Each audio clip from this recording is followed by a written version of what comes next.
Isipin mo ang buhay na ito. Gising ka sa umaga, walang alarm clock na nakakainis. Ang unang tanong mo hindi, paano ko babayaran ang bills? Kundi, saan ako mag-travel next month? Ang bank account mo, lumalaki habang natutulog ka. Ang stress mo tungkol sa pera? Wala na, ito ang buhay ng isang tunay na money magnet. Hindi ito fantasy, hindi ito privilege ng iilan lang. Ito ay resulta ng isang specific na mindset na pwede mong matututunan ngayon dito sa video na ito. Ang totoo, ang pagkakaiba ng mga taong patuloy na nag-struggle financially at ng mga taong parang kusa lang dumarating ang pera ay hindi swerte, hindi rin connections lang. Ang tunay na dahilan, ang kanilang mental programming tungkol sa yaman.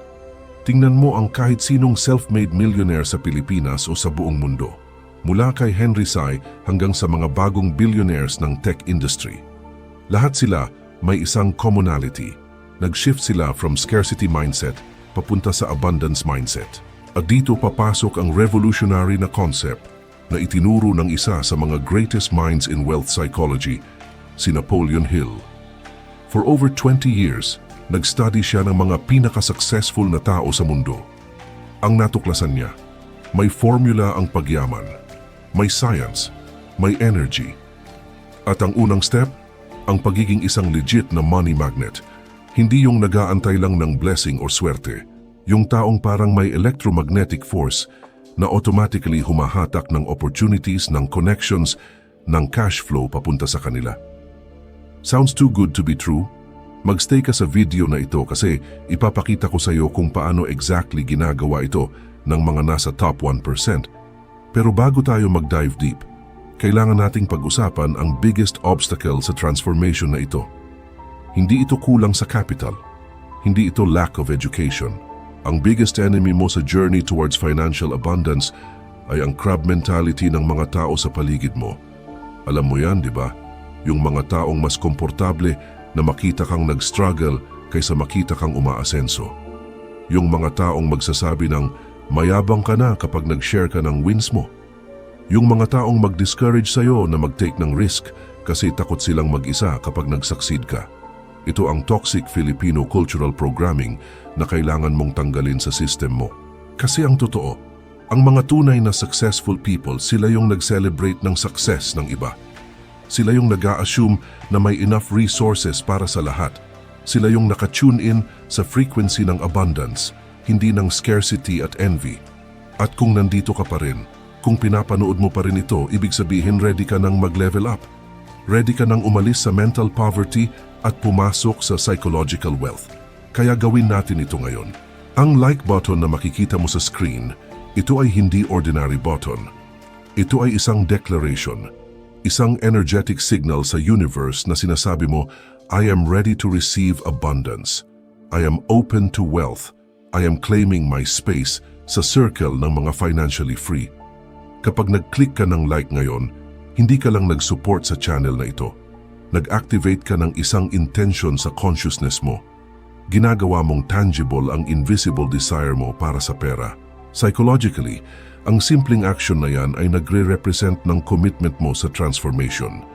Kaya kung seryoso ka, kung hindi ka na maging isa sa mga taong puro pangarap lang, click mo yan ngaong. Tandaan mo, ang smallest actions create the biggest shifts. Ang pagiging hesitant mo sa simpleng bagay ay reflection ng pagiging hesitant mo sa opportunities. Kaya prove it to yourself. Click like. I-affirm mo sa sarili mo at sa universe na worthy ka ng abundance na paparating na. Ngayon, pag-usapan natin kung paano ka magiging tunay na money magnet using the principles na natuklasan ni Napoleon Hill after decades ng pag-aaral sa mga pinaka-wealthy individuals ng kanyang time. Ang fascinating sa research niya ay hindi niya natagpuan na pure luck o inheritance ang susi. Ang natuklasan niya ay may specific mental programming, may definite thought patterns, ang mga taong kusa nilang nahatak ang yaman. Isipin mo ito. May mga taong kahit anong sipag at tiyaga, parang stuck pa rin sila financially. Tapos may mga taong parang effortless lang, opportunities na dumarating sa kanila, projects na lumalanding sa lap nila, connections na nagbubukas ng doors. Ano ang difference? Ang secret ay nasa frequency, sa energy, sa mental magnetism. Napoleon Hill called this the law of attraction, pero hindi yung cheap, baseless version na naririnig mo online. Ito yung scientific, psychology-backed na concept. Ang utak mo, whether you believe it or not, ay nag-i-emit ng electromagnetic frequency. Ang thoughts mo, ang beliefs mo, ang dominant emotions mo, lahat yan ay may corresponding vibration. At just like any magnet, you attract things that match your frequency. Kapag ang dominant thoughts mo ay kulang lagi ang pera, mahirap lang ako. Hindi para sa akin ang yaman. Guess what ang aatrakihin mo? More of that lack. More of that poverty consciousness. More situations na magpo-prove na tama ang limiting beliefs mo. Ito ang dahilan kung bakit ang mga pessimistic people parang laging may bad luck. Hindi dahil sinumpa sila, dahil ang mindset nila ay nakatune in sa frequency ng negativity. Pero ang reverse nito, pare-pareho rin ang mechanics. Kapag ang dominant mental state mo ay I am worthy of wealth, money flows to me easily, I am a value creator, kaya deserving ako ng abundance, ang universe, ang energy field around you, magsisimula ng mag-align ng circumstances na magmamatch sa belief na yan. Ang mga successful people na na-study ni Hill, sila hindi nag-aantay ng perfect timing. Hindi sila nagdududa sa sarili nila. They operated with such conviction tungkol sa kanilang inevitable success na parang nag-create sila ng gravitational pull para sa opportunities. At dito ang crucial part na karamihan ay nami-miss. Hindi ito about positive thinking lang. Hindi ito about mag-smile ka lang at mag-manifest ng pera sa imagination mo. Ito ay about aligning your conscious desire with your subconscious beliefs at tapos taking inspired action na naka-align sa identity mo as a money magnet. Kasi diba pwede kang mag-affirmation every morning na I am rich, I am wealthy. Pero kung deep inside, ang belief system mo ay nakakahiya ang yumaman, ang pera ay root of all evil. Kailangan mong mag-sacrifice ng integrity para kumita ng malaki. Idi ang subconscious mo ang mananalo. Ang subconscious mind mo, yan ang tunay na steering wheel ng buhay mo. Kaya ang first step towards becoming a money magnet ay hindi external. Ito ay internal rewiring. Ito ay pagtanggal ng mga toxic beliefs tungkol sa pera na hinuthot mo from family, from society, from religion, from poverty mentality na namana mo. Ang transformation ay nagsisimula sa pagkilala na ang pera in itself ay neutral. Ito ay tool, ito ay energy. Ang morality nito ay nakadepende sa kung paano mo ito ginagamit. At kapag na-internalize mo na worthy ka, na creator ka ng value, na deserving ka ng exchange na fair o higit pa, doon magsisimula ang shift. Pero alam mo kung ano pa ang mas powerful dito. Ang concept ng auto-suggestion na itinuro ni Hill, ito ay deliberate act of feeding your subconscious mind with the exact thoughts na gusto mong maging dominant sa system mo. Think of your mind as a garden. Kapag hayaan mo lang tutubo yung kung ano-anong damo, weeds ng doubt, fear, scarcity. Pero kapag deliberate kang nagplant ng seeds ng abundance, confidence, wealth consciousness, at consistent mong dininurture through repetition, yan ang lalaki. Yan ang magiging harvest mo. Kaya this is your moment. Dito sa comment section, gusto kong mag-type ka ng isang powerful affirmation. Type mo, I am a money magnet. Gawin mo ito ngayon, hindi bukas, hindi mamaya, ngayon. Kasi ang act of writing, ang act of declaring, yan ay nag-secreate ng imprint sa subconscious mo. Yan ay parang kontrata mo sa universe. Yan ay energetic signature mo na sinasabi, ito na ako. Tinatanggap ko ang abundance. Maraming viewers ang mag-skip nito. Maraming tao ang mag-iisip, corny naman nito, may pa-comment pa. Pero sila yung mga taong magtataka after 5 years kung bakit wala silang progress. Ikaw kung andito ka pa rin, kung nag-type ka sa comment, iba ka. Kasi naiintindihan mo na ang magic ay hindi sa hintay. Ang magic ay sa participation, sa claiming, sa bold declaration kahit walang proof pa. Yan ang faith na tinutukoy ni Hill. Hindi blind faith, kundi faith backed by action, no matter how small. Ngayon, let's go practical. Paano exactly ka magiging money magnet in real, actionable terms? Una, kailangan mong i-define ng crystal clear kung ano ba talaga ang financial goal mo. Hindi yung vague na, gusto kong yumaman. Specify mo. Kung magkano. By when. Para saan. Kasi ang vague desires ay nagpiproduce ng vague results. Napoleon Hill emphasized the power of definiteness of purpose. Ang mga taong naging super successful, lahat sila may clear vision. Hindi sila nag-wander. Hindi sila nag-i-experiment lang randomly. They know exactly what they want at committed sila na makuha ito. Kaya step 1, isulat mo sa paper o sa phone mo in specific numbers kung ano ang target income mo, kung ano ang net worth na gusto mong maabot, kung ano ang lifestyle na gusto mong i-fund, at huwag kang matakot na mag-aim ng mataas. Ang universe, ang psychology mo, hindi alam ang concept ng too much. Alam lang niya ang signal na binibigay mo. Kaya kung maliit ang hiling mo, maliit din ang darating. Pero kung bold ang pangarap mo at backed ng sincere belief and action, lalaki rin ang manifestation. Pangalawa, surround yourself with the right energy. Ito yung mahirap pero most impactful. Kung ang mga taong lagi mong kasama ay puro reklamo tungkol sa gobyerno, tungkol sa kakulangan, tungkol sa kawalan ng opportunity, absorb mo yan. Ang energy is contagious. Ang mindset is transferable. Kaya, if you're serious about becoming a money magnet, kailangan mong either mag-level up ng circle mo or mag-limit ng exposure mo sa toxic, scarcity-minded people. Hindi ibig sabihin ay abandonin mo ang lahat, pero ibig sabihin, protect your mental space. Consume content na nag-i-empower sa'yo. Pag-usapan ng success, hindi ang failure. Mag-invest ka sa relationships na collaborative, hindi competitive. Yung mga taong inspired para sa growth mo, hindi threatened. Kasi tandaan mo, you are the average of the 5 people na lagi mong ka-interact. Kung ang 5 people na yan ay broke at bitter, saan ka pupunta? Pero kung ang 5 people na yan ay ambitious, optimistic, action-oriented, kahit hindi pa sila super rich, ang direksyon nyo ay pareho pataas. Pangatlo, adopt the habit of acting as if you already are the person na may abundance. Hindi ko sinasabi na mag-splurge ka nang wala ka naman. Hindi ko sinasabi na mag-pretend ka na mayaman ka na physically. Ang sinasabi ko, mag-behave ka internally na parang may abundance ka na. Ano ang difference? Yung taong may scarcity mindset, takot siya gumastos kahit sa education niya. Takot siya mag-invest sa sarili. Nag-hoard ng pera, pero walang nag-grow. Pero yung taong may abundance mindset, alam niyang ang pera ay tool na pwedeng mag-multiply kapag ginamit sa tamang way.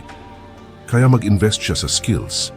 Mag-invest siya sa experiences na mag-i-expand ng network niya. Mag-invest siya sa health kasi alam niyang ang energy niya ay kanyang greatest asset. Ito yung concept na tinatawag ni Hill na going the extra mile. Mag-deliver ka ng value na higit pa sa ine-expect. Mag-offer ka ng service na lampas sa bayad. Kasi ang universe, ang market, nagre-reward ng over-delivery. Kapag ikaw ay consistent source ng value, hindi mo na kailangan habulin ng pera. Hahabol sa iyo ang pera. Pang-apat, eliminate yung mental clutter. Ang daming Filipinos, puno ang utak ng worry. Worry about the past, worry about the future. Nag-o-overthink, nagde-doubt, nagke-compare sa iba. Lahat yan ay energy drainers. Lahat yan ay static sa signal mo towards abundance. Kaya practice mo yung focused attention. Kapag nag-work ka, work ka. Kapag nag-plan ka, plan ka. Huwag kang mag-multitask ng distractions kasi ang successful people, ang kanilang advantage ay hindi lang IQ. Ang advantage nila ay focus. Yung ability nilang mag-concentrate sa isang goal hanggang sa maabot nila. Hindi sila distracted ng drama. Hindi sila nalulunod sa news cycle. They guard their attention like it's their most valuable currency. Kasi it is. Isipin mo, kung ang focus mo ay scattered, paano ka mag-create ng results na concentrated? Paano ka magiging magnet kung bawat direction ka naman nakaharap? Kaya simplify. Cut the noise. Identify mo yung activities na truly nag-move ng needle towards your financial goals at double down doon. Yung iba, delegate, eliminate, or ignore. Panlima, at ito yung most misunderstood, learn the language of money. Hindi yung literal na language, yung financial literacy. Yung pag-intindi kung paano gumagalaw ang pera, kung paano ito lumalaki, kung ano ang assets, ano ang liabilities, ano ang passive income. Maraming Pilipino, grabe magtrabaho pero walang naipon kasi hindi nila naiintindihan na ang sweldo ay hindi yaman. Ang sweldo ay cash flow. Ang tunay na yaman ay nandun sa assets na nag-generate ng income kahit hindi ka na nagtitrabaho. Kaya ang money magnet, hindi lang siya nag-i-earn, nag-multiply siya, nag-create siya ng systems, nag-build siya ng vehicles na magdala ng pera sa kanya repeatedly, sustainably. Pwedeng business yan, pwedeng investments, pwedeng intellectual property. Pero ang point, hindi siya dependent sa oras at effort niya lang, nag-leverage siya. At ito yung separates the hustlers from the truly wealthy. Ang hustlers burn out. Ang wealthy, nag-i-enjoy ng life habang lumalaki ang net worth nila. At higit sa lahat, embrace yung identity shift. Huwag kang magstay sa identity na mahirap lang ako o wala akong pambayad. Identity mo ay nag-dictate ng behavior mo. Behavior mo ay nag-create ng results mo. Kaya, if you keep telling yourself na broke ka, mag-a-act ka like a broke person. Mag-decide ka like a broke person. Pero kung mag-shift ka sa identity na I am someone who creates value and wealth naturally follows, mag-iba ang decisions mo. Mag-iba ang risks na tinatake mo. Mag-iba ang opportunities na nakikita mo. Kasi hindi mo na kailangan maging perpekto. Hindi mo na kailangan malaman lahat. Ang kailangan mo lang ay yung unshakable belief na ikaw ay nararapat, na ikaw ay capable, at na ang universe ay nag-conspire to support people who are decisive and committed. Yan ang essence ng pagiging money magnet. Hindi ka naghihintay ng permission. Hindi ka nag-downgrade ng pangarap dahil lang sa current circumstances. You operate from your future identity, not from your past limitations. At habang ginagawa mo yan consistently, kahit walang instant results, may nag-shift sa energy mo, may nag-change sa aura mo, at yun ang nag-attract ng game-changing opportunities. Pero tingnan natin ang other side ng coin. Ano ba talaga ang cost kung i-dismiss mo ang video na ito? Kung hindi mo a-apply ng principles na ito? Hindi ito about fear. Ito ay about reality check. 5 taon from now, kung ang mindset mo ay same pa rin, kung ang decisions mo ay driven pa rin ng scarcity at fear, nasaan ka? Same job, same income bracket, same frustrations, same cycle. Ang nakakasama pa, mas matanda ka na. May mas less energy ka na. May mas less time ka na to build. Ang regret na yon, yung alam mong na-expose ka sa information na pwede sana mag-change ng trajectory mo, pero tinulog mo lang, tinamad ka lang, nag-doubt ka lang, yan ang pinakamasakit. Yan ang emotional cost ng inaction. Kasi alam mo sa sarili mo na hindi lack of knowledge ang naging dahilan. Hindi lack of access, choice mo. Kaya this is your wake-up call. Hindi ito about religion. Hindi ito about moral superiority.